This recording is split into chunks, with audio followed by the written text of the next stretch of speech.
everyone. My name is Rochelle Innocent and I'm the founder and CEO of Project Purpose. Welcome to our channel. Our community is focused on fostering the intellectual and character development in children. We do this through our parent-child workshops that are focused on 4 themes: autonomy, self-efficacy, compassion, and self-concept, in order to cultivate grit, perseverance, and resilience in each child. And we are so thrilled to be offering one of the first of its kind digital, virtual, and continuous learning environments, enabling parents and children to connect from all around the world. At Project Purpose, our overarching mandate is to renew and rebuild a family, community, and relationships. Our different social media platforms provide us with an opportunity to have discussions and to create space for all topics that relate to family, community, and relationships with ourselves as well as with others, with a primary focus on mental health and education. More precisely, the ways that the institutions of mental health and education play a role and have played a role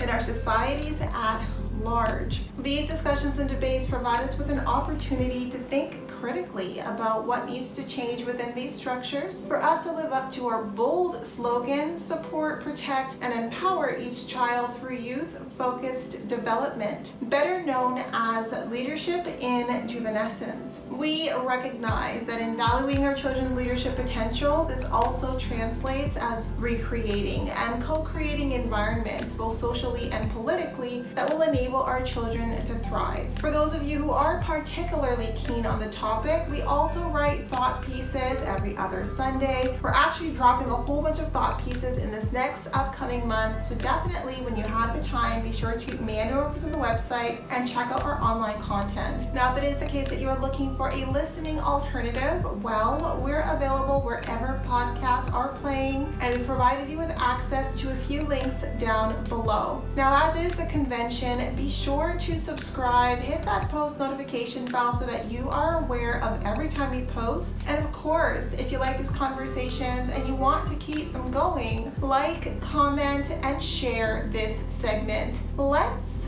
get into it.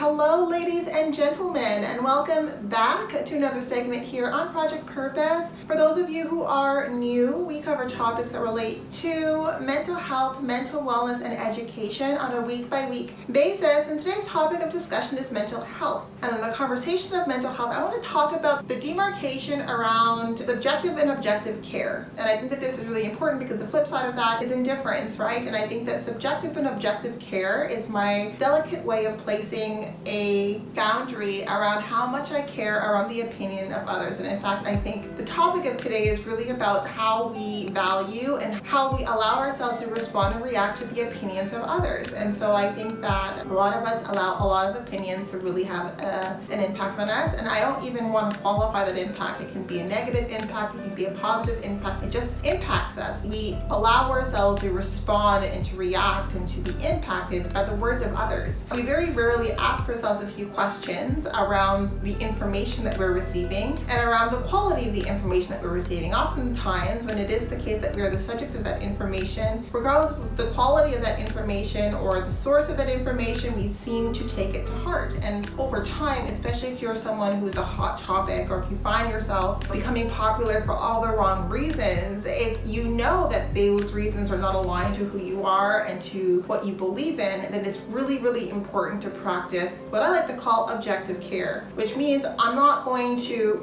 personalize it, I'm not going to internalize it, I'm not going to give those words the power to hurt my feelings. And that is a power that we bestow on the words flying around here and there. And I believe in the power of words. I believe that words have power, which is why I talk about the demarcation between objective and subjective care. If there is something that is being said that is derogatory, if it is defamatory, if it's something that's so far removed from who I am, I'm going to speak up. I'm going to take issue with it, but objectively, because anyone who is reasonable would have an issue with someone slandering them and maligning their character in the way that sometimes people feel inclined to do. But I'm not going to go to bed and be upset about it, because I've decided that the quality of that information is just so far removed from who I am, I can't allow it to root into my spirit. And I think so many of us, we allow really hurtful things to root into our spirits, despite the fact that we know fundamentally that those words do not affect us. And as we're becoming more global, there's very little boundary between us and the world around us, and as we're becoming more vocal, and I think that there's just this beautiful synergy between becoming more global and becoming more vocal and feeling like you have a voice and allowing that voice to resonate into so many different spaces and places that you might never physically be in, but still your words have impact there. It's really important that you recognize that there's going to be a reaction, there's going to be a response, and not all of those reactions and those responses are about you. And I think if we don't come to that realization, we can really allow the opinions, the reactions, the positions that people take concerning us personally when we shouldn't. And again, not qualifying it as just negative or positive, because I was always raised with this belief that if you allow someone to raise you up, you give them the power to bring you down. And because I believe in that so fundamentally, even praise is something that I'm really selective about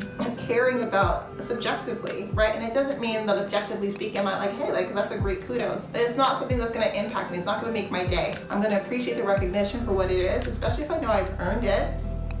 But if that person isn't a person that I brought into my subjective circle, where their words have a huge impact on me, on my emotions, on my state of being, then I'm not going to allow those words to root that way, not positively and also not negatively. And I think that too many of us are, I think we can be open and we can be vulnerable and we can be receptive to the world around us with the right tools, right? And we need to have the right tools, because the world is not always going to respond and reflect the love and the care and the wonder and the joy that you are showing up in. Sometimes that can be really triggering for the people who aren't operating from that place. And I think too often times it's those of us who care the most who hurt the most, because we don't know how to protect our care and consideration. And I think that when it comes to mental health, having a really clear frame, and it's not a frame that I'm going to define here, I think it's a frame that each of us should define on our own personally, depending on the kinds of experiences that we find ourselves attracting. But we need to really be very mindful about who we give the privilege of allowing their words to carry weight on the water, right? And I think that I have very, very, very few people,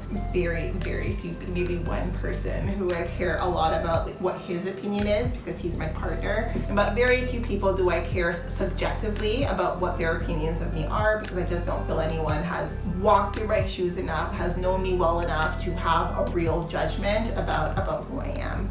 That doesn't change the fact that a lot of people have something to say. A lot of people have something to say, because that's definitely been a trend. I've definitely developed like the second layer where I've decided, okay, well, objectively, like I have to respond, I have to react, but am I going to take it to sleep? Is it going to be the reason why I cry into my pillow? No, it will not be. And I think that that's just protection for my mental health, right? That's just a tool that I've developed in order to maintain my mental health. And I think too many times we think about mental health and we automatically assume maladaptive and struggling with something. And I think that mental health is also about building up the capacity to deal with some of the riffraff that life hands you, right? To have the resilience, to have the tenacity, the ferocity to withstand some of the storms that life is going to bring. And some of those storms are going to be the words that people have to say about you. And I think that as you grow, as you accomplish, as you do things that people didn't expect you to do, don't expect them to immediately jump to praise. They're gonna jump to criticism and judgment, and they're gonna try to jump to malign your character. And that's not everyone. I don't have like this negative skew of how people orient. I just know that there's a lot of people who are very loud when they're very triggered by your progress. And one would think that one's progress would not be triggering to another, but I have learned that is not true, right? I'm very focused on my life, but I realize the more focused that I am on my life, the more focused other people become in my life too. When they really should be focused on their own. But I mean, that's another topic that's not right here or there. I want to come on here and talk about the power and the utility of indifference and of practicing objective care. And I think that too many times we think indifference, we think about like the rebel teenager who pretends they care about nothing, but they really care a whole heck of a lot. This isn't what I'm talking about. This is mature indifference. This is where you're taking in the information, you're extracting the value that you feel, that information carries, regardless of the source, regardless of the quality. There's always going to be maybe a little tidbit of value that you can get out of every information, even if it's like the reaction that I'm going to have, or the communication I'm going to create, or the way I'm going to position myself against this is a tool. If it's a communication you've never really had to respond to, right? So I like to try to find a growing opportunity in every situation that requires objective care, but objective care means there's that that layer of distance between me and that information and my feelings and my emotions, because I care so much about my feelings and my emotions. And I recognize how sensitive I am as a human being, that the best way to protect myself so that I can always show up authentically and always be vulnerable and be this loving, sensitive human is to be very mindful and intentional about who has access to that sensitivity. And it's a privilege. It simply can't be everyone. So I wanted to come on here and I want to give you that tidbit. And I want you to think about, well, if everything hurts, if I allow everyone to hurt my feelings and that really makes it hard for me to get through a day, how can I make that a little bit more selective? How can I make it more difficult for someone to have the privilege and the power to hurt my feelings? In other words, practicing objective care. In any case, that was the topic for today. I'm going to leave you with that as food for thought. And now, before letting it go, I'd be remiss if I didn't let you know that we will be going live at least twice a month, every month for the foreseeable future on our Facebook page. So definitely be sure to tune in. Now, these events are paid events, so if you do see yourself participating in our community on an ongoing basis, then I do suggest that you take a look at one of our package plans. Yes, so we do offer package plans over and above our live events, as well as access to webinars and workshops largely focused on self-mastery over and above those events. So check it out, be part of our game changer community, being part of the change that you want to see, allowing us a small role to play in your journey. We are on the road to 1K, so we do invite you to follow us across all of our social media platforms, and we look forward to chatting with all of you very soon. We'll talk to you later.